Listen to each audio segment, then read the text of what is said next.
사도행전 8장 말씀입니다.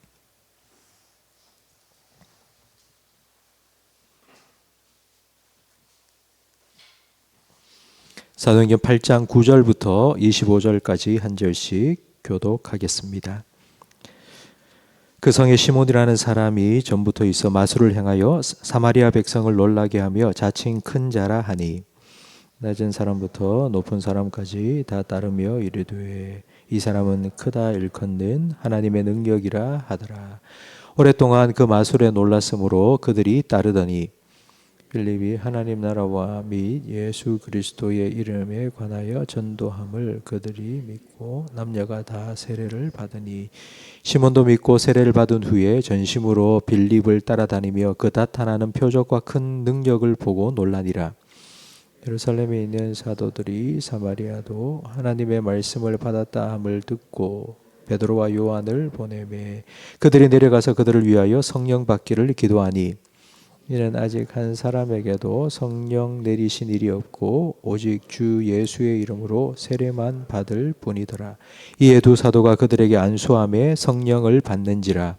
시몬이 사도들의 안수로 성령 받는 것을 보고 돈을 들여 이르되 이 권능을 내게도 주어 누구든지 내가 안수하는 사람은 성령을 받게 하여 주소서 하니 베드로가 이르되 내가 하나님의 선물을 돈 주고 살 줄로 생각하였으니 내 은과 내가 함께 망할지어다. 하나님 앞에서 내 마음이 바르지 못하니 이 도에는 내가 관계도 없고 분깃될 것도 없느니라. 그러므로 너의 이 악함을 회개하고 주께 기도하라. 혹 마음에 품은 것을 사하여 주시리라. 내가 보니 너는 악독이 가득하며 불의에 매인 바 되었도다. 시몬이 대답하여 이르되 나를 위하여 주께 기도하여 말한 것이 하나도 내게 임하지 않게 하소서 하니라. 함께 읽습니다. 두 사도가 주의 말씀을 정언하여 말한 후 예루살렘으로 돌아갈새 사마리아인의 여러 마을에서 복음을 전하니라. 아멘. 예수님께서는 사마리아에 2번 가셨습니다. 그나마 한 번은 문전박대를 당하셨고 한 번은 수가성 여인을 만났습니다. 수가성 여인이 예수님께 이렇게 말했습니다. 메시아고 그리스도라는 네가 오실 줄을 내가 아노니 그가 오시면 모든 것을 우리에게 알려주시리이다. 유대인들과 완전히 단절되었던 사마리아인들도 메시아, 구원자가 오기를 기다렸습니다. 오늘 본문에는 메시아를 기다리는 사마리아 사람들의 마음을 훔친 사람이 나오는데 바로 마술사 시몬입니다. 시몬은 마술을 행하면서 스스로를 큰 자라고 말했습니다. 마술을 행하는 시몬을 보면서 사람들은 크다 일컫는 하나님의 능력이라고 불렀는데 이 말은 구원자, 메시아라는 의미입니다. 그러다가 스데반의 순교가 일어났고 유대교가 조직적으로 교회를 박해하면서 그리스도인들이 흩어졌는데 그 중에 많은 사람들이 사마리아로 숨어 들어왔습니다. 유대인들과 전혀 상종을 하지 않는 사마리아는 숨기에 좋았기 때문입니다. 그 중에 한 사람이 바로 7 집사 중 하나인 빌립입니다. 12절 말씀에 보면 빌립이 하나님의 나라와 예수 그리스도를 전파하면서 표적과 기적을 행하였습니다. 마술사 시몬이 행했던 그런 마술이 아니라 진짜 기적이 일어났습니다. 한때 시몬을 따르던 사람들은 이제 빌립을 따르기 시작했습니다. 빌립에게 와서 예수 이름으로 세례를 받았는데 시몬이 보니 이제 대세가 확 기운 것입니다. 자기를 따르던 사람들이 다 빌립에게 가 세례를 받으니 나도 받아야 되겠다 하고 빌립에게 가서 세례를 받았습니다. 이렇게 사마리아에도 복음이 전파되고 많은 사람들이 세례를 받았다는 소식을 들은 베드로와 요한이 그곳에 친히 왔습니다. 이 사마리아에도 복음이 전해지고 그리고 세례를 받았다 이 말은 마치 우리에게는 북한 사람들에게도 복음이 전거되고 세례를 받았다라는 정도로 아주 놀라운 소식이었습니다. 그런데 베드로와 요한이 와서 사마리아 사람들에게 안수를 하자 한 사람 한 사람 성령을 받기 시작한 것입니다. 그걸 지켜보고 있던 마술사 시몬이 돈을 가지고 베드로에게 와서는 이 돈을 줄 테니까 당신이 가진 그 능력을 나에게도 달라고 요구했습니다. 여기에서 우리는 시몬이 왜 세례를 받고 그리고 교회에 나왔는지 그 꿍꿍이 속을 알 수 있습니다. 이 시몬의 모습은 우리에게 참 중요한 교훈을 줍니다. 우리가 교회 다니는 이유가 무엇인지에 대해서 생각하도록 만들어주기 때문입니다. 우리가 교회 다니는 이유가 무엇입니까?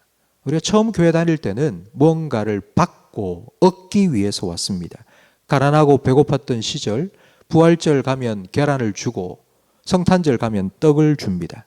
그래서 그거 받아 먹고 싶어서 사실 교회에 많이 왔습니다.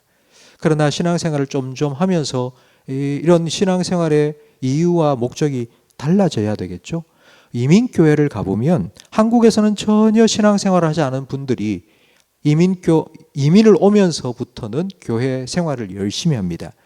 물론 신앙이 있어서도 맞겠지만 이민 생활을 처음 시작하면 정착하는데 도움이 필요합니다. 이 사람 저 사람 찾아와서 이래라 저래라 하고 도와주는 게 필요한데 그걸 가장 잘하는 데가 바로 교회입니다. 교회 성도들이 도와주니까 도움을 받기 위해서 교회에 옵니다. 저는 이게 나쁘다, 이걸 잘못됐다고 말씀드리는 것은 결코 아닙니다.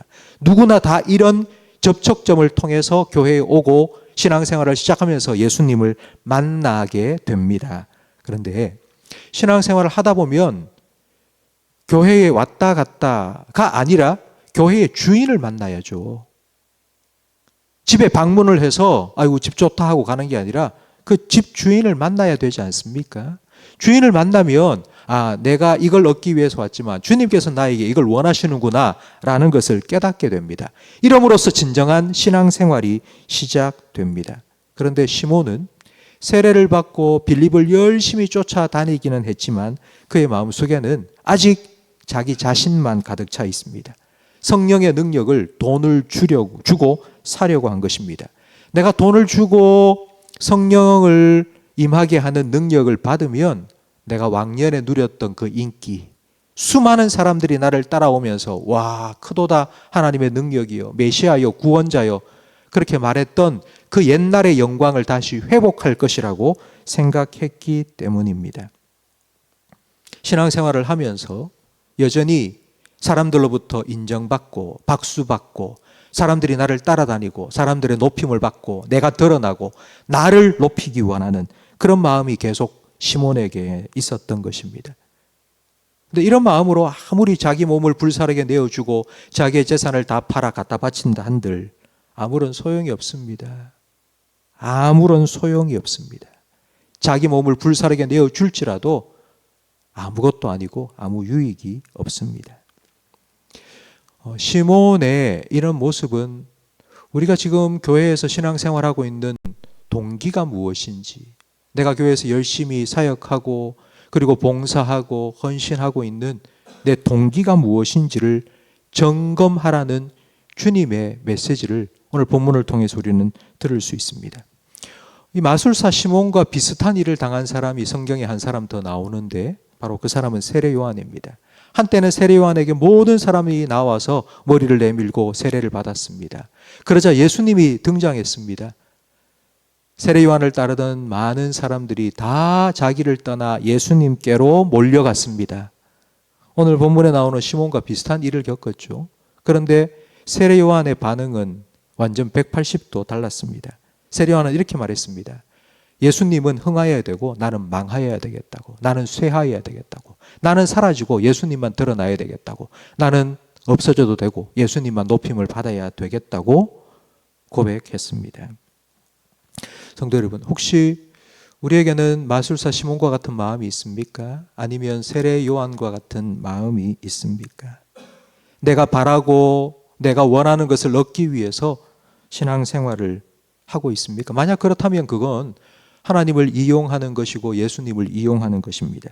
내가 사람의 인정을 받기 위해서 교회에 오면은 그래도 교회 열심히 일하시는 분이라고 박수 쳐주고 인정해 주니까 그게 좋아서 오는 겁니까? 아니면 내가 그렇게 주님을 인정하고 주님을 따르기 위해서 오는 것입니까? 베드로는 오늘 이런 시몬에게 이렇게 말합니다. 너의 악함을 회개하고 주께 기도하라. 혹 마음에 품은 것을 사하여 주시리라.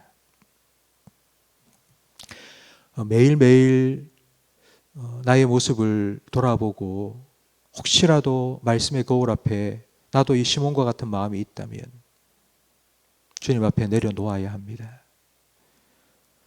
어제 이 설교를 준비하면서 사실 이 설교는 우리 성도님들이 들을 필요는 없는 것 같습니다. 앞에 서 있는 제가 이 말씀 앞에 날마다 서야 된다고 생각을 했습니다. 제가 성도들 앞에서 인정받고 존경받기 위해서가 아니라 그렇지 않다 할지라도 예수님 앞에서 변함없는 마음으로, 시종일관 마음으로, 겸손한 마음으로 주님은 흥하여야겠고 나는 쇠하여야 되리라 라는 마음으로 주님 맡겨주신 이 목회의 사명을 잘 감당할 수 있도록 기도해 주시기를 부탁드립니다. 기도하겠습니다. 하나님 아버지, 우리에게 말씀하여 주시니 감사합니다. 말씀의 거울 앞에 우리를 세워주시고 내 마음속에 어떤 동기가 있는지 다시 한번 돌아볼 수 있도록 은혜로운 시간을 우리에게 허락하여 주셔서 감사합니다. 주님을 섬긴다고 말하면서도 마음속에는 내가 드러나고 내가 인정받고 내가 존경받고 내가 박수받고 싶은 마음이 여전히 우리에게 있음을 고백합니다. 주님 용서하여 주시고 오늘 시몬에게 주신 말씀처럼 회개할 수 있도록 우리의 마음을 새롭게 하여 주시옵소서. 육신의 정욕을 따르는 옛사람을 벗어버리고 날마다 의와 거룩함으로 옷 입은 새 사람을 덧입을 수 있도록 은혜를 베풀어 주시옵소서. 우리의 마음을 우리가 스스로 정결케 할 수 없사오니 성령님 우리에게 찾아와 주시옵소서. 우리의 마음을 정결케 하여 주시고 거룩하게 해 주시옵소서. 세례요한과 같이 예수님은 흥하여야겠고 나는 쇠하여야 하리라 고백하면서 주님을 향한 이 마음이 변치 아니하도록 계속하여서 성령님께서 우리의 마음을 지켜주시고 주장하여 주시고 정결케 하여 주시옵소서. 예수님 이름으로 기도합니다. 아멘.